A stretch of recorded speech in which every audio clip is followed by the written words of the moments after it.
তৈরি হয়ে যান আরও একটা বিশাল সংঘাতের জন্য, যার আওতায় এবারে যা ঘটতে চলেছে তাতে একটা গোটা দেশকে ধ্বংস করা ছাড়া ভারতের কাছে আর কোনো পথ খোলা নেই। আর এই চাঞ্চল্যকর ঘোষণা গতকাল ভারতের প্রধানমন্ত্রী লালকেল্লা থেকে সরাসরি জানিয়ে দিয়েছে। আপনারা নিশ্চয়ই লক্ষ্য করেছেন, এই মুহূর্তে সোশ্যাল মিডিয়ায় ঝড়ের গতিতে ভাইরাল হচ্ছে প্রধানমন্ত্রীর একটা বিস্ফোরক বক্তব্য। তিনি জানিয়েছেন ভারত তৈরি করছে একটা অভূতপূর্ব অস্ত্র, যার নাম সুদর্শন চক্র। এটা যে শুধুমাত্র ভারতের আকাশ প্রতিরক্ষায় কাজে আসবে তাই না, বরং আক্রমণের জন্য এটা শক্তিশালী ভূমিকা পালন করে। ফলে স্বাভাবিকভাবেই এই ঘোষণা শুনে অনেকেই ভেবেছিলেন হয়তো ভারত পাকিস্তানের আক্রমণ থেকে নিজেদের রক্ষা করতে নতুন কোনো এয়ার ডিফেন্স সিস্টেম তৈরি করছে। কিন্তু না, এর পেছনের গল্প আরও গভীর। মাত্র দুদিন আগেই পাকিস্তান আমেরিকার মাটি থেকে ভারতকে লাগাতার হুঁশিয়ারি দিচ্ছিল, যেখানে না কেবল ওরা ভারতের তৈরি ড্যামের ওপর নিউক্লিয়ার মিসাইল অ্যাটাক করবে, বরং তার সাথেই ভারতের গুরুত্বপূর্ণ রিফাইনারি বা যে কোনো বড় ইনফ্রাস্ট্রাকচারকেও মিসাইল মেরে ডিস্ট্রয় করার হুমকি দিচ্ছে। এখন এই হুঁশিয়ারি এসেছে পাকিস্তানের সেনাপ্রধান আসিম মুনিরের মুখ থেকে, কিন্তু এর পেছনে রয়েছে অ্যাকচুয়ালি আমেরিকার স্ক্রিপ্ট। আমি বহুদিন ধরেই বলে আসছি, ভারত পাকিস্তান সংঘাত এত সহজে থামবে না, এরপর আরও কিছু বড় আসতে চলেছে। আমেরিকার মাটি থেকে যেহেতু আসিম মুনির ভারতকে পারমাণবিক হামলার হুমকি দিয়েছে, এমন ঘটনা কিন্তু আগে কোনো দিন ঘটেনি। এর মানে কি? খুব সম্ভবত আমেরিকার কাছ থেকে পাকিস্তান স্পষ্ট সংকেত পেয়েছে, যেখানে ট্রাম্প সম্ভবত বড় ধরনের ফান্ডিং বা অস্ত্র সরবরাহের প্রতিশ্রুতি দিয়েছে। এছাড়াও আমেরিকার সেনাবাহিনী এত ঘন ঘন আসিম মুনিরের সাথে বৈঠক করছে শুধু না, তারা পাকিস্তানকে পরবর্তী ইউক্রেন বা গাজার মতন একটা যুদ্ধক্ষেত্রে পরিণত করার পরিকল্পনা করছে। তাই ভারতে হামলা হবে এটা নিশ্চিত। একটু মনে করে দেখুন, কাশ্মীরে হিন্দুদের ওপর হামলার আগে আসিম মুনির সংকেত দিয়েছিল যে হিন্দুরা তাদের শত্রু, তাই তাদেরকে মারতে হবে। এই বয়ানটা ব্যাপক ভাইরাল হয়েছিল, আর তার কিছুদিন পরে কাশ্মীরে হিন্দুদের ওপর অ্যাটাক হয়। এবারেও এমন কোনো ঘটনা ঘটতে চলেছে।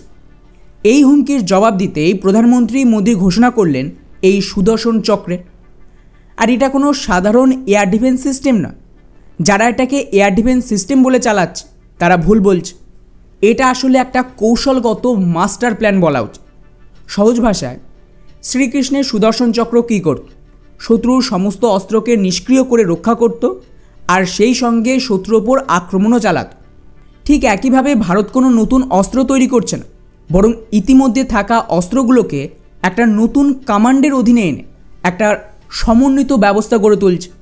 এই ব্যবস্থার দুটো অংশ থাকে। প্রথমটা হলো প্রতিরক্ষা।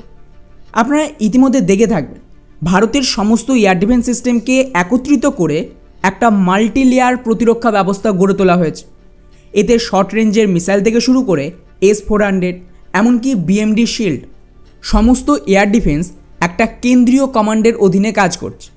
এই কারণেই পাকিস্তানের হামলা ভারতের ওপর সফল হয়নি। দ্বিতীয় অংশটা হলো আক্রমণ। এর আওতায় সম্ভবত ব্রহ্মোস, ব্যালিস্টিক মিসাইল এবং রকেট ফোর্সের অধীনে থাকা সমস্ত অস্ত্রগুলোকে একত্রিত করা হবে। এর সুবিধা কি? মনে করুন যে পাকিস্তান তাদের হুমকি অনুযায়ী ভারতীয় বাঁধের ওপর হামলা চালালো, যাতে ভারত সিন্ধু নদীর জল আটকাতে না পারে। এমন কোনো হামলা হলে এবার থেকে আমাদের এই সুদর্শন চক্র তৎক্ষণাৎ জবাব দেবে। যার দরুন প্রথমে আমাদের এয়ার ডিফেন্স সিস্টেম পাকিস্তানের এই হামলাকে ব্যর্থ করে দেবে। তারপর কেন্দ্রীয় সরকারের অনুমতির জন্য অপেক্ষা না করে সুদর্শন চক্র কমান্ডের অধীনে থাকা কাউন্টার অ্যাটাক ফোর্স স্বয়ংক্রিয়ভাবে পাকিস্তানের গুরুত্বপূর্ণ সামরিক ঘাঁটি আর মিসাইল স্টোরেজে ব্রহ্মোস বা প্রলয়ের মতন মিসাইল দিয়ে পাল্টা হামলা চালাবে। অর্থাৎ এটা এখন থেকে ভারতের স্বাভাবিক প্রতিক্রিয়া হবে। এরপর যদি কনফ্লিক্ট আরও বাড়ে বা বড় কোনো সামরিক অভিযানের প্রয়োজন হয়, তবে কিন্তু ভারত সরকার নিজেদের পরিকল্পনা অনুযায়ী সেনাবাহিনীকে ফার্দার নির্দেশ দেয়। তো বুঝতেই পারছেন, সুদর্শন চক্র কেবলমাত্র নতুন কোনো একটা অস্ত্র নয়, বরং এটা নতুন একটা কৌশল, যাকে বলা যায় যে ডিফেন্সিভ অফেন্স। অর্থাৎ শত্রুর হামলার সঙ্গে সঙ্গে কয়েক সেকেন্ডের মধ্যে পাল্টা আঘাতও হবে। এর মূল কাজ হবে ভারতের গুরুত্বপূর্ণ সিস্টেমগুলো, যেমন ধরুন ড্যাম বা বিভিন্ন রিফাইনারি, অয়েল ফ্যাক্টরি হোক, অথবা আমাদের যে সমস্ত গভর্নমেন্ট বিল্ডিং রয়েছে সেগুলোর সুরক্ষা অনেকটা বাড়াক। আর এর জন্য প্রধানমন্ত্রী 2035 সালের একটা পুরো টাইমলাইন দিয়েছে, অর্থাৎ 10 বছর ধরে এই পুরো প্রসেস চলবে। এবারে আসে আসল কথায় যে এটা করার প্রয়োজন কেন। দেখুন, সময় হয়ে গেছে পরবর্তী বড় সংঘাতে। ট্রাম্প আর পুতিনের সাম্প্রতিক বৈঠক আর ইউক্রেন যুদ্ধের সম্ভাব্য সমাপ্তির পরিপ্রেক্ষিতে আমেরিকা পাকিস্তানকে নতুন যুদ্ধের ময়দানে ঠেলে দিতে চায়। এই কারণেই কিন্তু আসিম মুনিরকে ডেকে এনে এত খাতির করছে।